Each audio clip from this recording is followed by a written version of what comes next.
paz do Senhor, meus irmãos. Sou Luciano Carrilho, diácono, professor e dirigente da EBD. Agradeço a Deus por me permitir contribuir com os materiais da CPAD.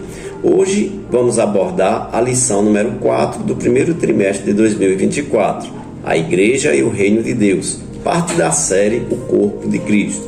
Lembrem-se, os slides em PDF estão na descrição deste vídeo. Apoie também nosso trabalho, curtindo, compartilhando, se inscrevendo no canal. Agradeço a atenção de todos e vamos ao conteúdo da lição. Texto áureo. O tempo está cumprido e o reino de Deus está próximo. Arrependei-vos e crede no Evangelho. Marcos 1,15. Verdade prática. Pregar a mensagem do reino de Deus é uma importante missão da Igreja. Leitura bíblica em classe. Marcos 1:14 ao 17. 14. E depois que João foi entregue à prisão, veio Jesus para a Galiléia, pregando o evangelho do reino de Deus. 15. E dizendo: O tempo está cumprido e o reino de Deus está próximo. Arrependei-vos e crede no evangelho. 16. E andando junto ao mar da Galiléia, viu Simão e André, seu irmão, que lançavam a rede ao mar, pois eram pescadores. 17. E Jesus lhes disse: Vinde após mim, e eu farei que sejais pescadores de homens. Introdução. A Bíblia apresenta Deus como um rei, Salmos 47:6, 52:7, que exerce o seu governo e domina sobre tudo o que há, Salmos 22:28. Sobre o seu reino governa soberanamente. Nesta lição, apresentaremos uma compreensão do reino de Deus a partir de sua natureza e da sua relação com a Igreja. Nesse aspecto, mostraremos o reino divino na sua dimensão universal e soberana, bem como sua realidade presente e futura. A Igreja é vista como parte desse reino e, por isso, Deus a estabeleceu para viver, pregar e manifestar a vida do reino divino. Primeiro ponto da lição: a natureza do reino de Deus. A natureza do reino de Deus, meus irmãos, é um tema profundo e muito facetado nas Escrituras. E a compreensão dessa realidade pode enriquecer extraordinariamente nossa fé e prática cristã. A passagem citada destaca 3 aspectos cruciais do reino de Deus: sua universalidade, a soberania divina sobre os acontecimentos do mundo e a relação especial do reino com Israel e com a Igreja. Vamos aqui explorar cada um desses pontos, trazendo à luz a palavra de Deus e buscando explicações e práticas para os nossos dias. O salmista, meus irmãos, ele proclama em Salmos 47 e versículo 7: Deus é o rei de toda a terra. Essa verdade escoada por Daniel, que reconhece que o Altíssimo ele domina o reino dos homens, conforme Daniel 4:25. Essa universalidade não é uma soberania distante ou desinteressada. Pelo contrário, meus irmãos, revela um Deus que está ativamente envolvido com a sua criação. Ele não é apenas um observador, mas o soberano rei que detém autoridade absoluta sobre todos os reinos da terra, sejam eles humanos, sejam eles angelicais ou espirituais. Isso nos assegura, meus irmãos, que em um mundo frequentemente marcado pelas incertezas da vida e pelo caos, existe um trono estabelecido no céu, e aquele que nele se assenta tem total controle e autoridade. Deus não é indiferente aos acontecimentos do mundo, como está escrito no Salmo 103:19, que diz assim: O Senhor estabeleceu o seu trono no céu, e como rei ele domina sobre tudo que existe. Esse domínio divino não anula o livre-arbítrio do ser humano, nem também minimiza a realidade do mal e do sofrimento.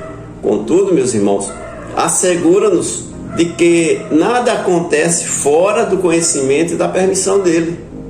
Mesmo quando não entendemos os caminhos de Deus, podemos confiar em sua soberania e também na sua sabedoria, sabendo que Ele é capaz de fazer convergir todas as coisas para o cumprimento de seus propósitos redentivos.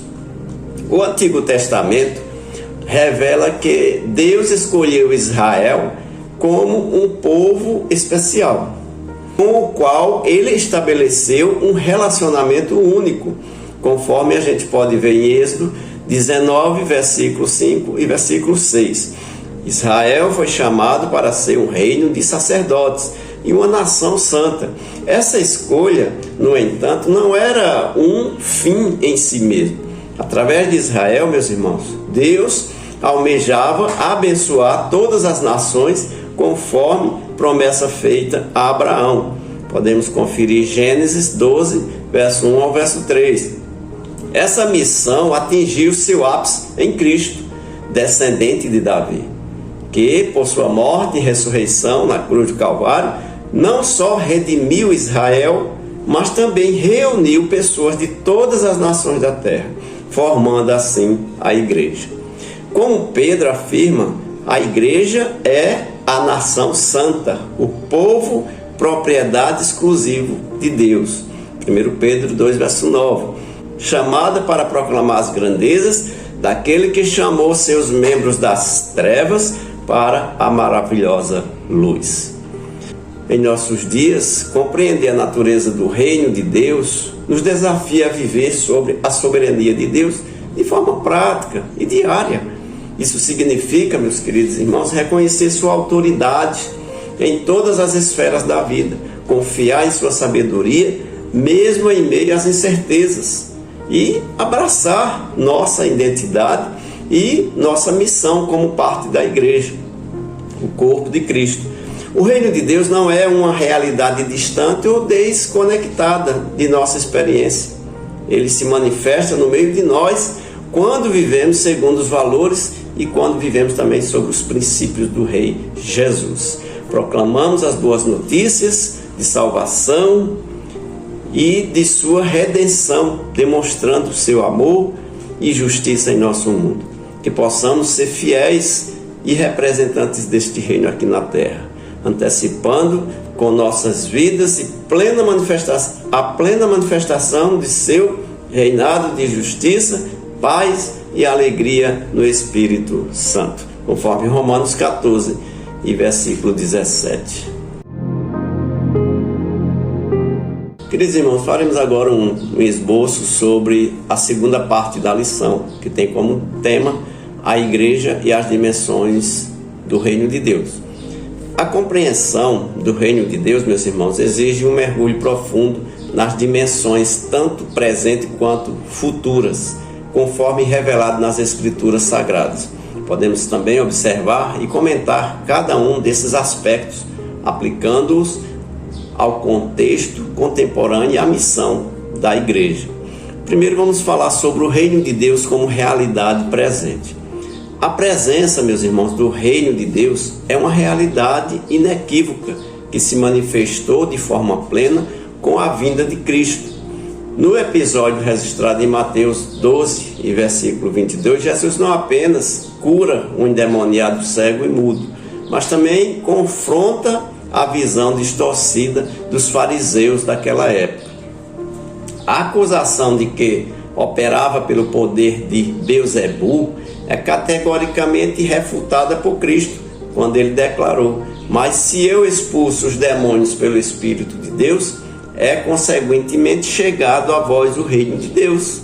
Mateus 12, 28. Aqui Jesus não apenas afirma a sua autoridade divina, mas também evidencia que o reino de Deus não é um conceito distante ou um futuro, mas uma realidade presente e atuante. Em nosso contexto, essa manifestação do reino implica em viver e promover valores do reino como justiça, paz e alegria no Espírito Santo, conforme Romanos 14 e verso 17. Refletindo o caráter de Cristo em nossas ações diárias também. Mas onde está o reino de Deus? Essa é uma pergunta que muita gente se faz, né? Mas onde está o reino de Deus? O reino de Deus, meus irmãos, meus amigos, conforme evidenciado em Lucas 17, verso 20 e verso 21, não está vinculado a um lugar específico, mas à presença de Cristo. Quando Jesus atua, seja através de curas, libertações, ensinamentos, o reino se faz presente.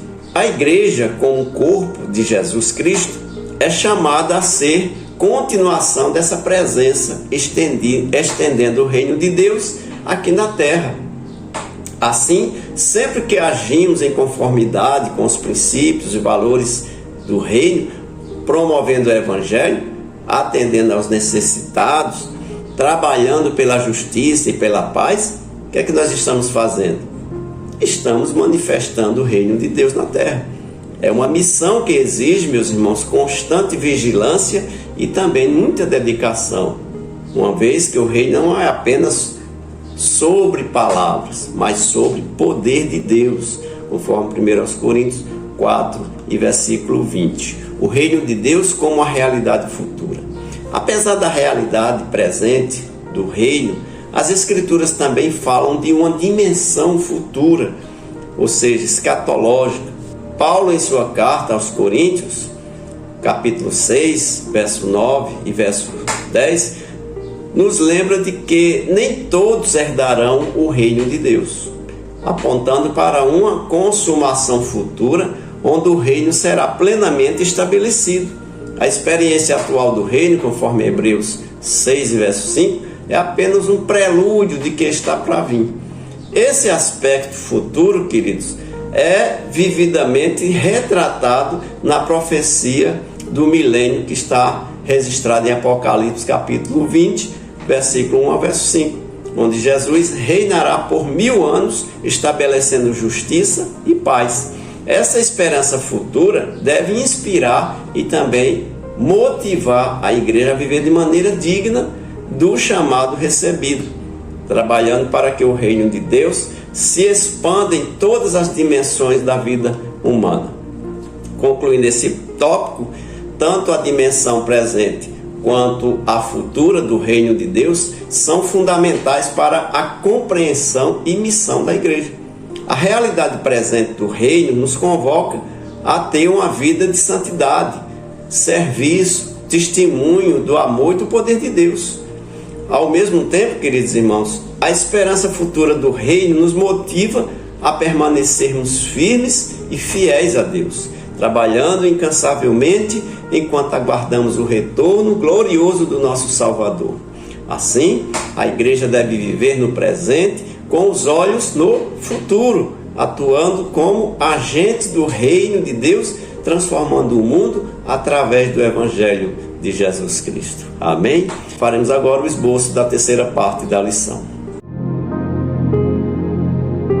Terceiro tópico da lição: a igreja no contexto do reino de Deus. Como entender, meus irmãos, a distinção entre igreja e reino de Deus? O conceito de reino de Deus transcende épocas e também alianças, apresentando-se como um domínio soberano de Deus sobre todas as coisas. No Antigo Testamento, Israel é chamada a ser uma nação santa e um reino de sacerdotes, conforme Êxodo 19, versículo 5 e versículo 6.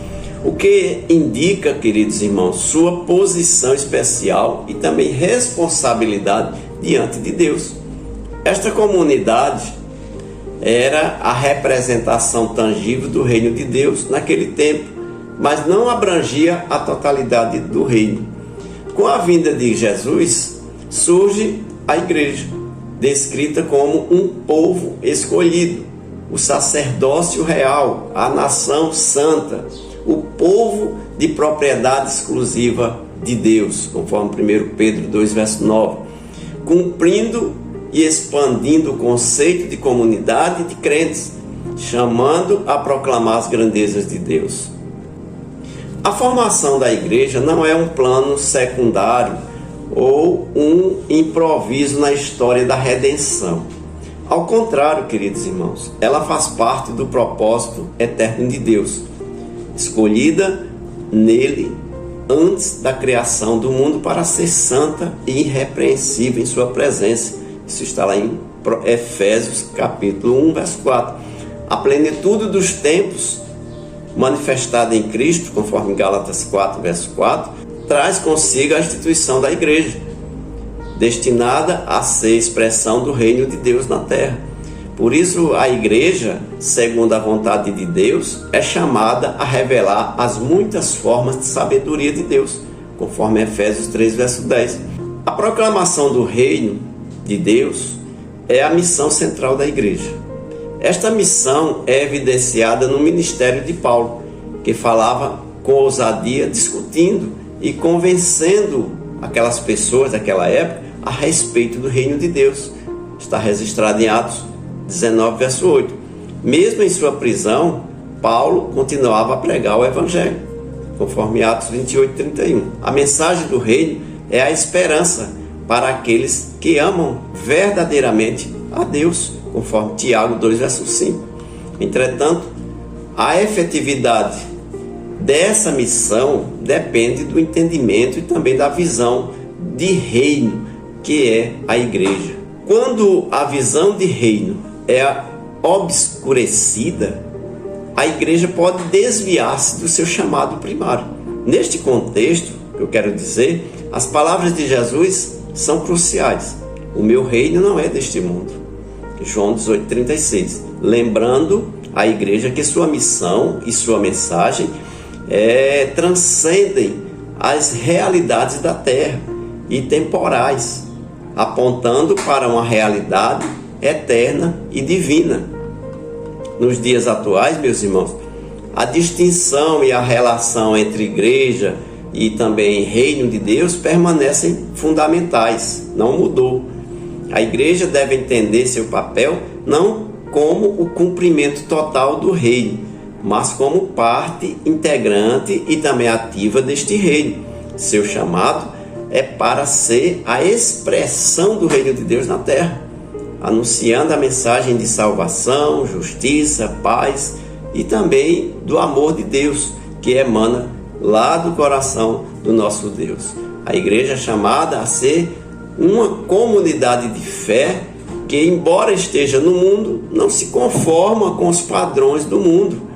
Deve ser um reflexo da luz e da esperança do reino de Deus, influenciando positivamente a sociedade e também contribuindo para a transformação e também restauração de todas as coisas sobre a soberania de Deus. Por isso, queridos irmãos, enquanto aguardamos a plena manifestação do reino de Deus, a igreja deve viver e proclamar os valores deste reino, sendo um sinal e antegozo do que está por vir, até que o reino do mundo se torne o reino de nosso Senhor e Salvador Jesus Cristo. E ele reinará para todo sempre, conforme está em Apocalipse, capítulo 11 e o versículo 15. Portanto, sede firmes e constantes, não desanime, vá em frente, vá pregar a palavra de Deus, vá pregar o reino de Deus na terra.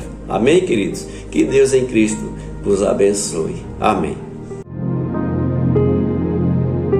Conclusão. Nesta lição aprendemos um pouco mais sobre o reino de Deus. Como disse alguém, a igreja não é idêntica ao reino de Deus, pois este é maior do que ela. Todavia, a igreja é o instrumento presente do reino e herdará o reino, segundo Pedro 1:11. Assim, o reino de Deus, em sua plenitude ou na sua manifestação final, incluirá todos os crentes que professaram e professarão sua fé em Cristo, o Filho de Deus. Chegamos ao final de mais uma lição. Se foi bênção para você, não se esqueça de deixar seu like, compartilhar e se inscrever no canal. EBD Inteligência Artificial a serviço do Reino de Deus. Fiquem todos com a paz do Senhor Jesus.